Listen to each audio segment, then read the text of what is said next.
Film ഫ്രിക്സിലേക്ക് ഏവർക്കും സ്വാഗതം. ഈ മാസം 7-ന് റിലീസ് ചെയ്ത സിനിമയാണല്ലോ തങ്കമണി.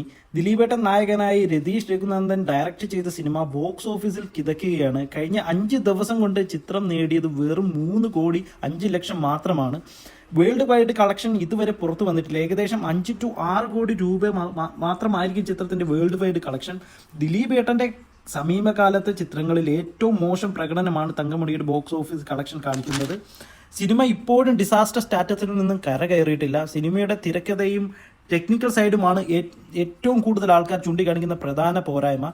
വമ്പൻ പ്രൊമോഷനാണ് ചിത്രത്തിന് വേണ്ടി നടത്തിയത്. എന്നിട്ട് പോലും ചിത്രം ബോക്സ് ഓഫീസിൽ ഒരു ചലനവും ഉണ്ടാക്കിയിട്ടില്ല.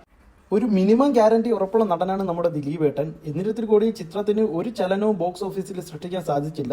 ഏകദേശം 10 to 15 കോടി രൂപയാണ് ചിത്രത്തിന്റെ മുതൽ മുടക്ക്. ആദ്യ ദിനം തന്നെ ചിത്രം ബിലോ അവറേജ് കളക്ഷനാണ് ലഭിച്ചത്. ഏകദേശം 75 രൂപയാണ് ചിത്രം നേടിയത്. മിക്സ്ഡ് ആൻഡ് നെഗറ്റീവ് റിവ്യൂസ് ആണ് ചിത്രത്തിന് ഓവറോൾ ലഭിച്ചത്. ഇതുപോലുള്ള സിനിമാ വാർത്തകൾക്കായി വീണ്ടും കാത്തിരിക്കുക.